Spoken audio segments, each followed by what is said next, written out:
Before we begin, I just thought I'd show a couple of interesting things. This picture that you've all seen from our posters is actually from, or not. Well, in case we don't get the projector back, that photo was actually from Kem's wedding photo to his second wife, and they were married in 1885. So I can tell you, and what I would have shown you is a couple of the opening sheets from Kem's autobiography that detail what's inside each volume. But in lieu of that, I will start the presentation. Okay. In the wake of the Civil War, the boom of industry and railroads, and the increasingly bad economic conditions for farmers, a third party was born. This party, called the People's Party, or the Populist Party, was a reaction against the believed injustice of the banking system and an intentional reduction of farmers into debt. The government seemed static, the two parties unwilling to change, and hope was gradually turning to anger. In the midst of this great upheaval, one farmer from Broken Bow, Nebraska, would make his voice heard in the state and in the country. Creating and riding the wave of political activism centered in the Farmers Alliance and the Populist Party, Omer Madison Kem was determined, to make a change for himself and his fellow farmers. During his stint in Congress, Kem will learn of the trials of being a third-party member in a bipartisan system. In 1933, Kem wrote to a good family friend on the subject of the death of the Populist Party and its parent, the Farmers Alliance. Kem declared that the alliance did not die because it went into politics, nor because it was betrayed. It died because the two old parties knocked our platform out from under us by stealing all of our thunder and leaving us up in the air with nothing to hold on to but the waistband of our trousers. Kem would not be the first nor the last to experience the power of the two old parties, and his story is that of the third-party politics in the United States. The post-Bellum period following the Civil War was witness to a boom in industry and the growth of western state population as the Homestead Acts released more land into the hands of settlers. Population in Nebraska alone skyrocketed 400% increase from 1861 to 1870, and an additional 100% from 1870 to 1874. This boom was followed by a second across the decade of the 1880s, where the population tripled due to increasing advertisement and favorable farming conditions.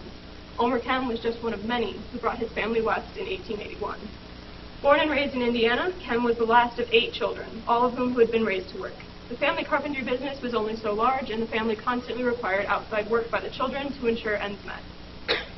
Understanding the value of experimentation and growth, Kem took the risk of moving his family and farm to the settlement of Broken Bow, Nebraska. Kem had moved to Nebraska in the midst of the Great Land Rush in 1881 as the Oto Indian Reservation was opened. When arriving and realizing land was full, he turned his hopes towards Kearney and Custer counties. Kem believed in the growing opportunity of farming and the ability to be a sustainable family on the land to support his growing family. With 2 young daughters and a third child on the way, Kem desperately needed the Nebraska soil to be productive. The land was not, however, kind to Kem and his family. After an initial rush of successes from the harvest of 1882 and 1883, life soured. Kem suffered the loss of his first wife, Nancy Elenore Leonard, in 1883 to walking typhoid, which also nearly claimed his 3 children. Further, the very survival of his family was at risk. Kem lost land due to have to take care of his family and ended up being unable to profit from his 360 acres. He traded a 160-acre timber claim for a team of horses, some nursery stock, and a small amount of cash, which helped some but not enough to keep the family going. Later, an increasingly desperate Kem relied on odd jobs in Broken Bow and even sheep herding during the winter of 1884 and 1885, while his children were cared for by neighbors and his deceased wife's aunt. These troubles lessened, however, in 1885, when Kem met and married his second wife, Alice Marie Lockhart, after making final proof on his homestead with a payment of $200 and 3 years productive on the land. Kem took a mortgage 3 days later of $600 to purchase new farm equipment, a new team of horses, and build a sod barn and a larger side home for his new wife. This need for a mortgage was not uncommon necessity for many of Nebraska's homesteaders. The whole state ran on the success of agriculture, yet in some measure capital had been strained to purchase homesteads during the massive land rush. Any additional capital had been found in wholesale mortgaging. This was not unique to Nebraska, however, for the entire Midwest had been mortgaged beyond any reasonable limits, with at least one mortgage owed to every family on average in Nebraska, South Dakota, and Minnesota. A new wife and a mortgage was not all 1885 had brought to the Kem family. Kem also had raised a reasonable harvest and increased his earnings through his work earlier in the year. Filled with renewed confidence in the ability of the farmers to support his family, Kem expanded the fields on his remaining 160 acres in 1886. His hopes were dashed again following a late August hailstorm that ruined all harvestable crops. To feed his family, Kem took on several outside jobs once again, including a stint as the reporter for the Custer County Republican, which led him into conflict with the local cattlemen and involved Kem in the brewing political issues of Nebraska and the nation. Kem returned to his farm in the spring of 1887. While dealing with the loss of his first son with Alice to typhoid and the increasingly bad environmental conditions. Across the Midwest, rainfall had decreased below the norm for almost 10 consecutive years, 5 of which were nearly enough to cause complete crop failure across the state. Kem became increasingly desperate as he had to produce more wheat and corn on decreasing profits to turn a profit at all.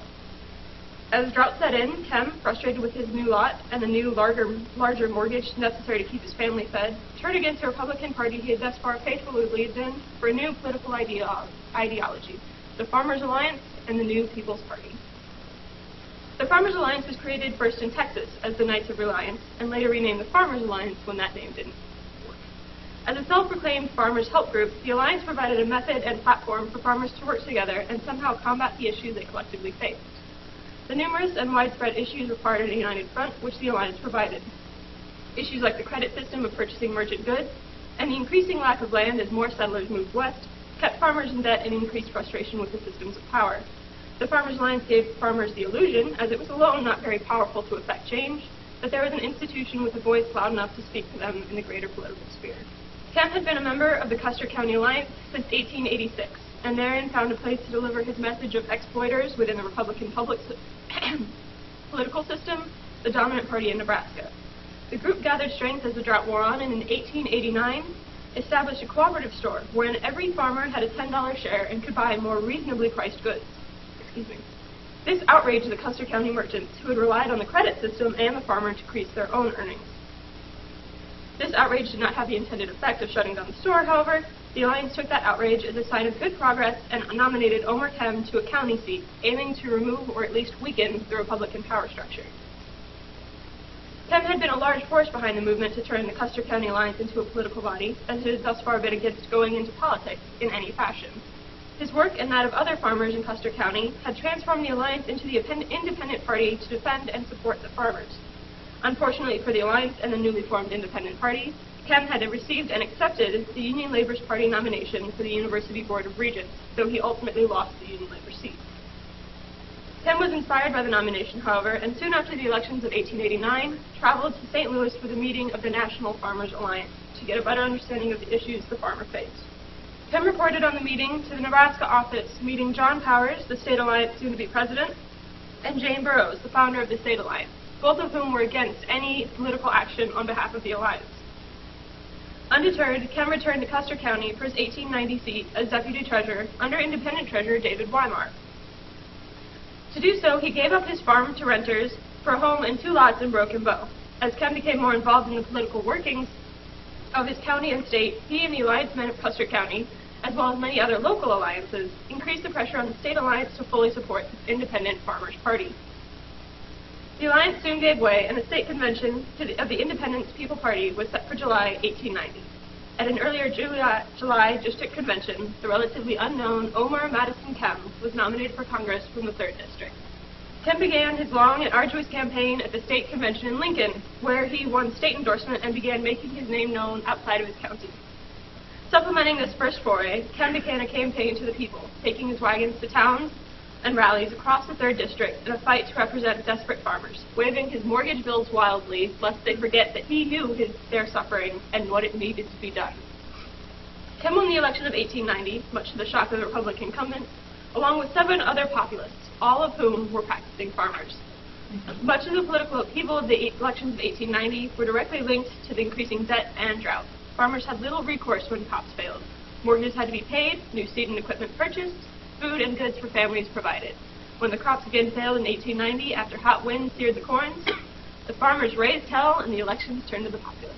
The Populist Party was, in essence, a reaction against the generally money-minded Republicans and Democrats, who had seemingly little interest beyond the continuation of the economic boom that the country was currently experiencing. Many members of both old parties were experiencing a serious lack of faith in their respective parties, especially as attention paid to the concerns of rural constituents in the face of railroads and big business failed. Farmers had little opportunity to make their concerns heard. Big businessmen and economic leaders had a tight grip on the political platforms and had no interest in listening to the farmers. The Populist Party was supposed to answer to these concerns. Farmers believed that big business, railroads, and industry trampled on their rights, to such a degree that one paper declared a plutocracy of cruel, unfeeling millionaires has grown up and are attempting to reduce the sovereign people to a state of vassalage. In general, the People's Party wanted legislation against the large railroad subsidy lands and a reevaluation of the amount and the movement of capital from east to west.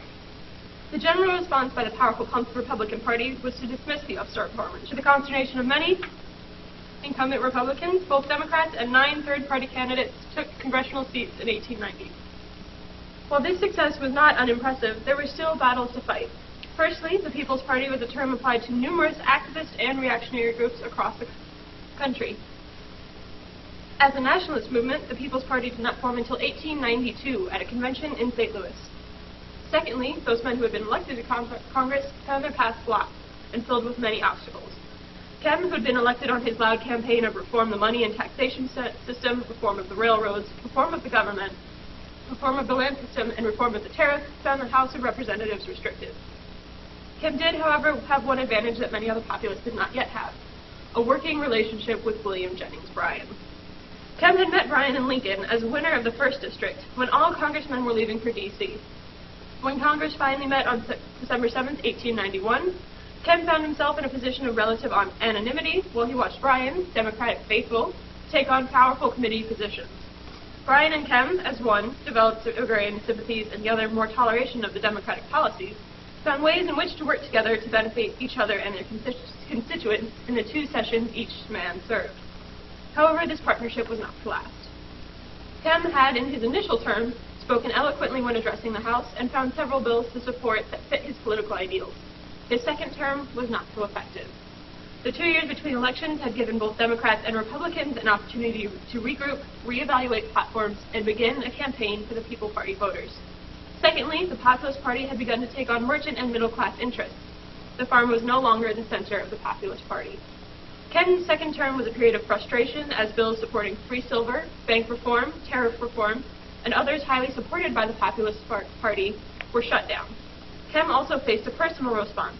His temper and fiery speeches often put him at odds with both political parties and their leaders. In 1894, Kem was up for his 3rd nomination, but announced that he would not run as a populist, but as a Democratic fusionist. The Democrats, through a 5-man committee decision, endorsed Kem in his 6th district race in Nebraska. This decision was based on a growing understanding of the third-party system was not going to continue functioning well for the farmers, and as Democrats had mostly absorbed the populist movement already. This betrayal, however, signified the end of the alliance's support for Kem. Kem's 3rd term was thus one of uncertainty and increasing inability to effect change. Kem's 3rd term had lost his partnership with Bryan. Bryan had decided to go for a Senate seat in 1894, which he lost, leaving with Kem without any support in the House. The 1895 to 1897 term was the last Kem would serve in Congress, and it was a quiet one. A ban kept any and all progressives at any point from speaking on the House floor. After his final days in Congress, through a friendship with Congressman from Colorado, Kem and his family moved to Montrose, Colorado. The legacy of Omer Madison Kem is that of a man determined to do right by his family and his community. He remained faithful to his cause and his party in the face of increasing platform loss to the Democrats and the Republicans, on a state and national level. Set in his ways and determined to make a difference, Kem fought a battle for farmers' rights in Congress as a man who knew intimately the issues of that class. His dedication to his cause, at the loss of his own party's support and an effective guide in Congress, left a legacy of faith and ideals and third-party political reform. Omer Madison Kem was a farmer who went to Congress and spoke his mind. His voice deserves to be heard today. Thank you very much. And this is the first volume that details much of Kem's political career. And this is his second, the beginning of his interesting career in Colorado.